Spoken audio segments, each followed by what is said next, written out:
$4,935 ہے اور ایک بھارتی کی ماہانہ آمدنی $382 ہے، جبکہ خراب حال معیشت میں بھی پاکستانیوں کی اوسطاً ماہانہ آمدنی $300 ہے۔ امریکی معیشت کو بھارت سے کوئی فائدہ نہیں ہے، لیکن بھارت کے جنگی جنون سے مہلک ہتھیار تیار کرنے والے ممالک فائدہ اٹھا رہے ہیں۔ بھارت جتنے مہلک ہتھیار جمع کر رہا ہے وہ ایک دن اسی کی اپنی تباہی کا سبب بن جائیں گے۔ بھارت کا دفاعی بجٹ $75 ارب کا ہے اس سال کا۔ یہ دنیا کا چوتھا ملک ہے جو اپنے دفاعی اخراجات پر اتنی زیادہ رقم خرچ کرتا ہے۔ 2023 میں اس نے $84 ارب خرچ کیے تھے۔ پاکستان اور پاکستان کی انٹیلیجنس ایجنسیوں سے بھارت کے خوف کا عالم یہ ہے کہ بھارت میں ہونے والے کسی معمولی سے معمولی واقعے کی ذمہ داری بھی ISI پر ڈال دی جاتی ہے۔ اب ہم واپس اپنے موضوع پر آتے ہیں۔ بھارت نے ایران کو بھی وہی سبق پڑھایا جس پر وہ خود عمل کر رہا ہے۔ بھارت کے اپنے کسی پڑوسی کے ساتھ اچھے تعلقات نہیں ہیں، اسی طرح ایران کے بھی اپنے کسی پڑوسی کے ساتھ دوستانہ تعلقات نہیں ہیں۔ بھارتی انٹیلیجنس ایجنسی را نے خصوصی طور پر چابہار میں اپنے اڈے قائم کیے اور ایرانی بلوچستان کے علاقوں میں بلوچ لبریشن آرمی اور دیگر بلوچ علیحدگی پسند تنظیموں کی تربیت کا انتظام کیا۔ ان علاقوں سے پاکستان میں دہشت گردانہ حملے ہوتے رہے۔ جب پاکستان نے ایران کی طرف سے ہونے والے حملے کے جواب میں را کے تربیت یافتہ دہشت گردوں کے ٹھکانوں پر حملہ کیا تو ایران کی طرف سے کوئی خاص رد عمل سامنے نہیں آیا۔ لیکن ایران کو غور کرنا ہوگا کہ حماس کے سربراہ اسماعیل ہنیہ کے قتل میں اگر اسرائیل کا ہاتھ ہے تو وہ کون سا ملک ہے جو غزہ کے معاملے میں اسرائیل کا ساتھ دے رہا ہے؟ یہ یقیناً بھارت ہے، اور وہ امریکہ کا اسٹریٹجک پارٹنر ہے۔ اسرائیل کے ساتھ بھی اس کے دفاعی معاہدے ہیں۔ ایران میں وہی اسرائیل کا سہولت کار بن سکتا ہے۔ بھارت میں پاکستان کے سابق سفیر عبدالباسط نے ان شکوک کا اظہار کر دیا ہے کہ اسماعیل ہنیہ کے قتل میں بھارت اسرائیل کا سہولت کار بنا ہے۔ اس امکان کو بالکل رد نہیں کیا جا سکتا۔ یہاں پھر وہی سوال آتا ہے کہ آصف مرچنٹ کس طرح ان کے جال میں پھنسا؟ تو بھارتیوں نے ایرانیوں کو یہ سبق پڑھایا کہ اپنا بدلہ لینے کے لیے، بلکہ قاسم سلیمانی کا بدلہ لینے کے لیے پاکستانی شیعوں کو استعمال کرو۔ بھارت کے سابق نائب صدر حامد انصاری نے بتایا تھا کہ ایران میں را کا بہت بڑا سیٹ اپ ہے۔ را کے سابق افسر NK سوڈے نے حامد انصاری پر الزام لگایا کہ ایران میں بھارت کے سفیر کے طور پر کام کرتے ہوئے حامد انصاری نے را کے سیٹ اپ کو بے نقاب کرنے میں اہم کردار ادا کیا۔ حامد انصاری نے ایسا کہا یا نہیں کہا، لیکن یہ بات تو ثابت ہو گئی کہ را کا بہت بڑا سیٹ اپ ایران میں موجود ہے، جو کہ پاکستان میں فرقہ وارانہ کشیدگی کو پیدا کرنے اور بلوچستان سمیت پورے پاکستان میں دہشت گردی کرنے کے لیے بھارت کا نیٹ ورک چابہار میں کام کر رہا ہے۔ اسی نیٹ ورک سے تعلق رکھنے والے کلبھوشن یادو کو بھی 2016 میں پکڑا گیا تھا۔ آصف مرچنٹ اس وقت نیو یارک میں FBI کی حراست میں ہے۔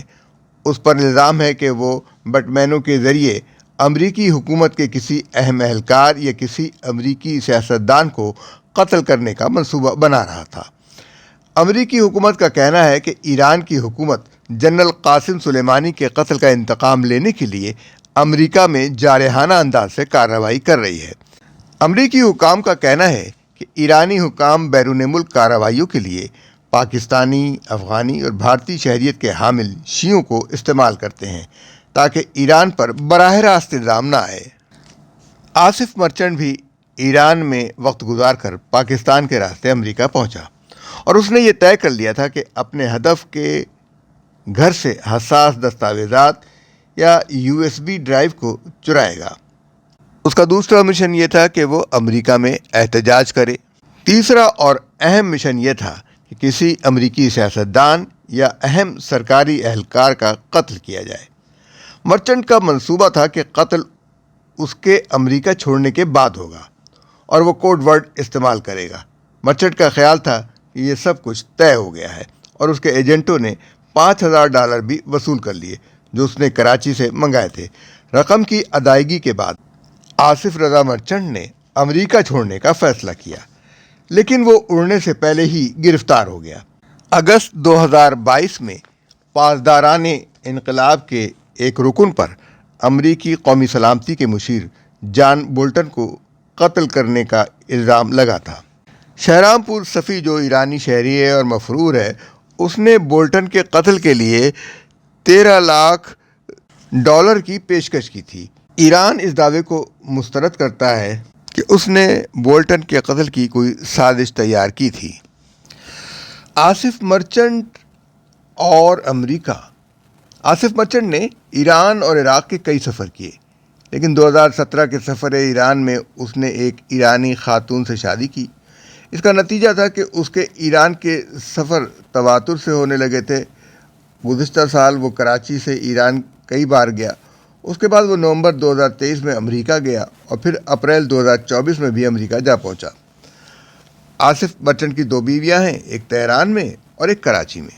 کراچی میں گلشن اقبال اور ملی ٹاؤن شپ میں 2 وسیع و عریض بنگلے ہیں، 3 کاریں اور 5 سیل فون۔ $70 ملین سے زائد کا سرمایہ ہے۔ امریکہ میں پکڑے جانے کے بعد پاکستانی حکومت نے بھی اس کا شناختی کارڈ بلاک کر دیا ہے۔ دنیا کو اس کہانی کے بارے میں اس وقت معلوم ہوا جب جولائی 2024 میں امریکہ کے انٹیلیجنس ادارے فیڈرل بیورو آف انویسٹیگیشن یعنی FBI نے امریکی سیاستدانوں کو قتل کرنے کا منصوبہ بنانے کے الزام میں آصف مرچنٹ کو گرفتار کر لیا، اور یہ فلسفہ گھڑا گیا کہ آصف کا کہنا ہے کہ امریکی سیاستدان پاکستان اور مسلم دنیا کو نقصان پہنچا رہے ہیں۔ بھارتی جریدے دا پرنٹ کا دعویٰ ہے کہ اس کیس سے واقف بھارتی سفارتی ذرائع نے بتایا کہ ایران سے اسلامی انقلابی گارڈ امریکہ کی جانب سے ایرانی سائنسدانوں اور اعلیٰ حکام کے قتل کے خلاف خفیہ طور پر کام کر رہی ہے۔ اس کام میں ایرانی وزارت انٹیلیجنس بھی ملوث ہے۔ جریدے کا دعویٰ ہے کہ پاکستانی شیعوں کی ایک بڑی تعداد داعش کے خلاف لڑنے کے لیے ایران کی زینبیون بریگیڈ میں ملیشیا کی خدمات انجام دے رہی ہے۔ زینبیون میں صرف پاکستانی اور بھارتی شیعہ شامل ہوتے ہیں۔ آصف رضا مرچنٹ کا تعلق گجراتی اسماعیلی فرقے سے ہے۔ وہ IBA کراچی یونیورسٹی سے فارغ التحصیل ہے۔ وہ بینک آف پنجاب میں کام کر چکا ہے۔ 2017 میں مرچنٹ نے ایران کا سفر کیا۔ ایران کا سفر عموماً زیارتوں کے لیے ہوتا ہے۔ تہران میں اس کے 2 بچے ہیں۔ اس کے بعد وہ 2023 میں امریکہ بھی گیا اور پھر اپریل 2024 میں بھی اس نے امریکہ کا ایک اور سفر کیا۔ اس بار امریکہ کا محکمہ انصاف جاگ پڑا۔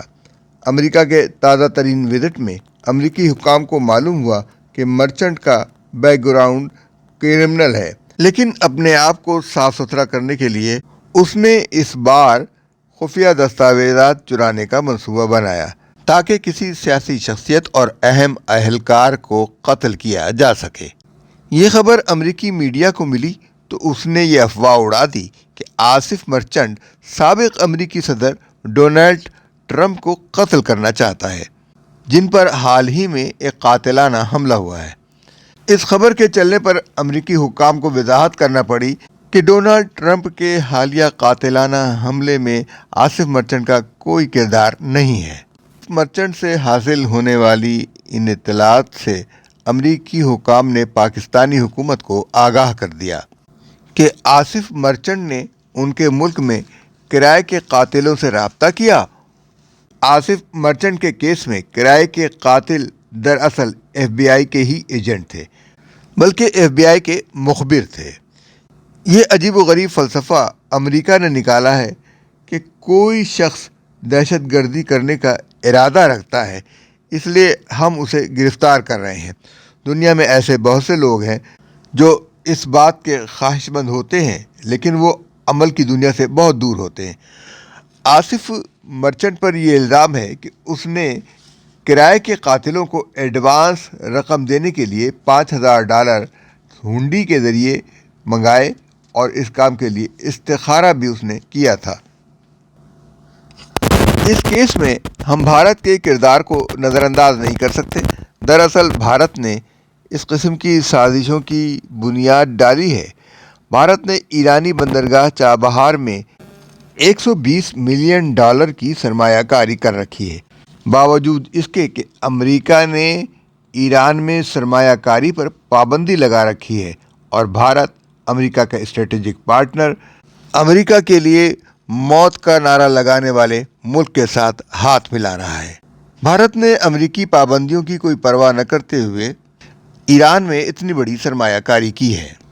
ایران بھارت کے ایک اور دوست اسرائیل کے خلاف بھی حملوں میں مصروف ہے۔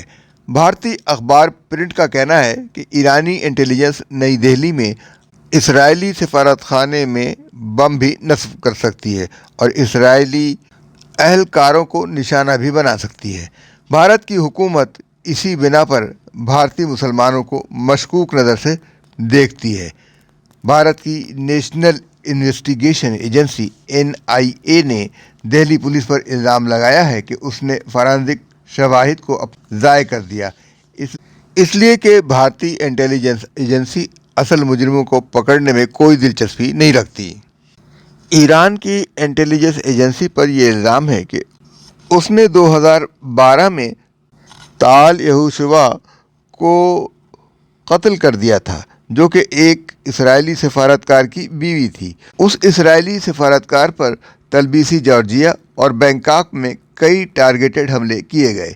جیسا کہ میں نے پہلے کہا تھا کہ دہلی پولیس نے بھارتی مسلمان صحافی سید محمد کاظمی کو اس شبہے میں گرفتار کیا تھا کہ کورین کے قتل میں اس کا کوئی کردار ہے، لیکن بھارتی سیکیورٹی اور انٹیلیجنس ایجنسیاں اس پر عائد الزامات کو ثابت نہیں کر سکیں۔ بھارت نے یہ کام صرف امریکہ اور اسرائیل کی خوشنودی کے لیے کیا تھا، لیکن اسے ایران سے تعلقات خراب ہونے کا بھی خوف تھا، اس لیے بھارت نے یہ ڈرامہ رچایا۔ پرنٹ کے مطابق ایران کی انٹیلیجنس سروس کے بھارتی کی را یعنی ریسرچ اینڈ انالیسس ونگ کے ساتھ ورکنگ ریلیشن شپ ہے، یعنی عملی تعاون ہے۔ یہی وجہ تھی کہ ایران میں کلبھوشن یادو مبارک پٹیل کے نام سے کام کر رہا تھا، لیکن ایک طرف قاسم سلیمانی کا بدلہ لینے کے لیے را آصف مرچنٹ کو تیار کر کے امریکہ بھیجتی ہے۔ بھارتی جریدے پرنٹ نے اپنی ایک الگ کہانی گھڑ لی تاکہ بھارت کو اس الزام سے بچایا جا سکے کہ اس نے امریکہ میں ایک ایجنٹ بھیجا جو کسی بھی امریکی اہلکار یا کسی امریکی سیاستدان کو قتل کر سکتا ہے۔ دیکھنا یہ ہے کہ ایران کی حکومت بھارت کے اس رویے پر کس رد عمل کا اظہار کرتی ہے۔ پاکستان میں آصف مرچنٹ کے اکاؤنٹس کی چھان بین جاری ہے۔ اس بات کی بھی جانچ کی جا رہی ہے کہ ہنڈی کے ذریعے کس طرح رقم بھیجی گئی۔ پاکستانی اخبار دا نیوز کا دعویٰ ہے کہ پاکستانی وزیر داخلہ محسن نقوی، جو حال ہی میں امریکہ کے دورے سے لوٹے ہیں، انہوں نے نادرا کو آصف رضا مرچنٹ کا قومی شناختی کارڈ بلاک کرنے کے احکامات جاری کر دیے ہیں۔ آصف مرچنٹ 1978 میں کراچی میں اسماعیلی گھرانے میں پیدا ہوئے ہیں۔ 8 اگست 2024 کو دی نیوز میں یہ خبر شائع ہوئی تھی کہ امریکہ میں گرفتار آصف مرچنٹ کے خلاف کراچی کے کاؤنٹر ٹیررزم ڈپارٹمنٹ کے مطابق اس کا کوئی کرمنل ریکارڈ نہیں ہے، جبکہ بعد میں بینک آف پنجاب میں گھپلے کا ریکارڈ سامنے آیا۔ اس کے گلشن اقبال اور ملیر جعفر طیار سوسائٹی میں بنگلے ہیں۔ اس نے MBA کی ڈگری حاصل کی ہے اور 2002 میں اسے بینکنگ کے شعبے سے کرپشن کے الزامات میں برطرف کر دیا گیا۔ اس کے باوجود CTD نے یہ کیوں کہا تھا کہ اس کا کوئی کرمنل ریکارڈ نہیں ہے؟ اس کے پاس 4 پاکستانی موبائل نمبر ہیں، ایک انٹرنیشنل نمبر ہے۔ اس کے پاس 3 کاریں ہیں اور ایک موٹر سائیکل ہے جسے وہ کراچی میں استعمال کرتا ہے۔ پاکستانی آصف مرچنٹ کی امریکہ اور پاکستان کی حکومتیں تو خبر لے رہی ہیں، لیکن بھارت میں کتنے ہی کلبھوشن حسین مبارک پٹیل بن کر مسلم دنیا کو بیوقوف بنا رہے ہیں۔ ہمارے اس ویلاگ کے بارے میں آپ کی کیا رائے ہے؟ ہم آپ کی رائے کے منتظر ہیں۔ ہمارے چینل کو آپ لائک کیجئے، سبسکرائب کیجئے اور ہمارے پیغام کو دوسروں تک پہنچانے کے لیے اسے شیئر کیجئے۔ ہم نے یہ پروگرام آپ کی دلچسپی کے لیے نہایت عرقریزی کے ساتھ ریسرچ کر کے تیار کیا۔ ہماری اس محنت کا معاوضہ یہ ہے کہ کہ آپ ہمارے پیغام کو زیادہ سے زیادہ لوگوں تک پہنچائیے، اسے خود شیئر کیجیے، لائک کیجیے، اور اگر آپ نے سبسکرائب نہیں کیا ہے تو اسے سبسکرائب بھی کیجیے۔ نہ صرف آپ سبسکرائب کیجیے بلکہ اپنے دوستوں اور ساتھیوں سے بھی کہیے کہ وہ اسے سبسکرائب کریں، تاکہ ہم مزید پروگرام آپ کے لیے تیار کر سکیں اور آپ تک جو ہم نئی محنت کریں وہ فوراً پہنچ جائے۔ امید ہے کہ آپ کو ہمارا یہ پروگرام پسند آیا ہوگا۔ ہم آپ کی رائے کی بھی منتظر ہیں اور آپ کی سبسکرپشن کی بھی۔ اب ہمیں اجازت دیجیے۔ اللہ حافظ و ناصر۔